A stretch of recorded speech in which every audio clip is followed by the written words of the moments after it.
que sean las dos cámaras las que validen el decreto, inclusive establecer plazos, que si en determinado plazo no se valide ese decreto, finalmente ese decreto se caiga. Cambio conceptual enorme. O sea, hay un tiempo límite ¿para qué? Para ratificar, no para revocarlo. Hoy el límite es un límite para revocarlo. Alguien firma un decreto, Milei o cualquier presidente. Las cámaras no lo ratifican, tampoco lo revocan, queda ratificado. Hoy tiene más fuerza el Poder Ejecutivo que el Legislativo. Exactamente. Si cambian las reglas de juego, ya el gobierno no va a poder decir tengo poder de veto. Porque con que una Cámara no se lo apruebe, el Senado en este caso, ya efectivamente, juntando los 2/3 ahí, no habrá veto que el presidente pueda sostener, sin acuerdo con el peronismo.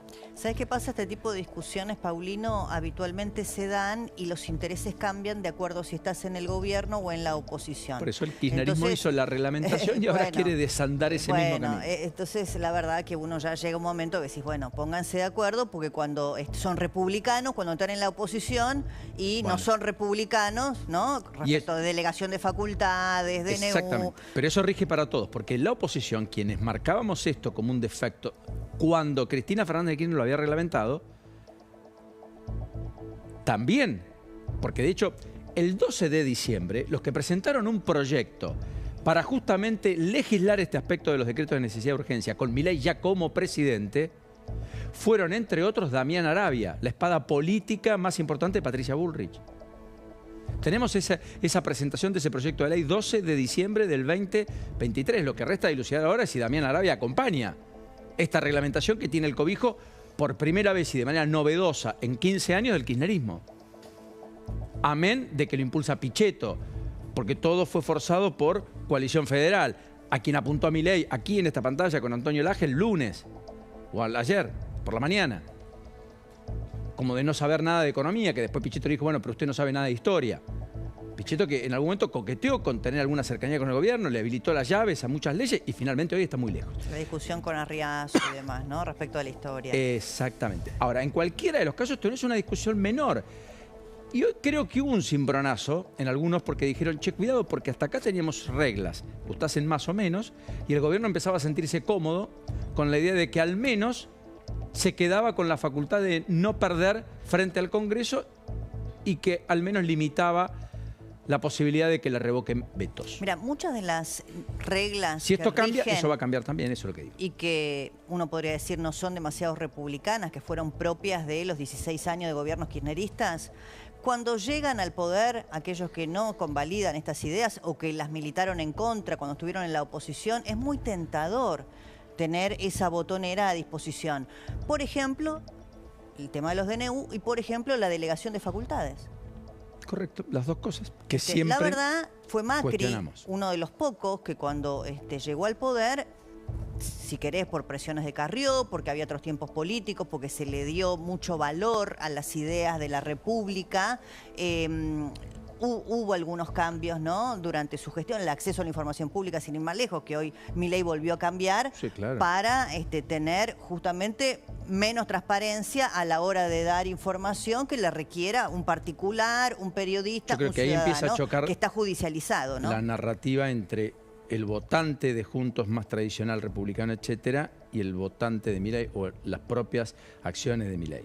No quiero decir todos ni la mayoría, estoy diciendo un sector. Cuán grande es no lo sé, quién lo puede capitalizar tampoco, cómo el PRO puede reconstruir una oferta electoral escindida de la Libertad Avanza cuando parecería todo marcar lo contrario, tampoco lo sé, pero cuidado porque cuando uno va a la centralidad política, que es lo que marcábamos hace 2 meses, como le está pasando al presidente Milei, lo cual reafirma la autoridad, el liderazgo y que es la persona políticamente más relevante e importante en la Argentina, no hay duda, crea riesgos. El riesgo es que efectivamente ahora el factor de unión o desunión de los otros pasa a ser el presidente, ya no el kirchnerismo. Sí, sí, mileísmo, antimileísmo. Exactamente. También. Ahora, hoy que es otra cuestión. Me hiciste acordar a la frase de Finocchiaro cuando se votó el tema de la ratificación o no del veto del presidente al financiamiento universitario. ¿Qué dijo Finocchiaro? Antes de votar con el kirchnerismo me corto la mano. Esa idea, que yo no comparto, pero esa idea es la idea que trae el gobierno para principio de revelación o vaya a saber cómo le llaman, que todo aquel que no convalida las ideas libertarias es kirchnerista. Es una definición que, si querés, no responde rigurosamente a la verdad, porque hay muchos dirigentes que de kirchnerista no tienen nada. No. Sin embargo, así van a ser catalogados. Mira, la propia Carrió, que dice estar en campaña, que va a ser candidata, habló y tuiteó. Incluso hoy un zoom con Guillermo Oliveto para hablar muchas de estas cosas que marcaba en el comienzo del programa, el tema del consumo, la clase media. Carrió tiene un leitmotiv: la república y salvar la clase media. Cuando hay libertad y no hay igualdad es una injusticia moral. ¿Por qué? Porque todos tenemos derechos a una libertad igual. Todo el mundo sabe que no soy peronista, pero soy evitista, dice. Y ella dijo: la casa que se construya para los desprotegidos tiene que ser igual a la mía. Todo esto en un foro en la UCA donde estaba Fernanda Muiño y donde estaba el propio García Cuerva.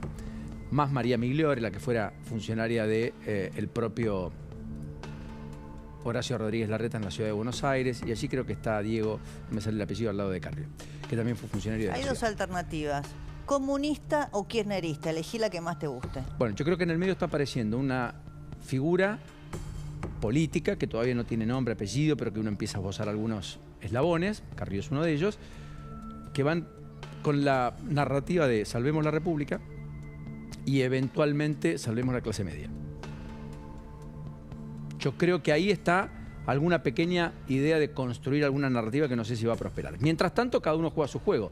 Y si no, mira la foto que se confirma hoy de lo que anticipábamos ayer respecto a los gobernadores que crean la región litoral, duros reclamos a Nación por tarifas, cajas jubilatorias, muchos tienen demandas para con el Estado Nacional por el aspecto vinculado al federalismo, pero 6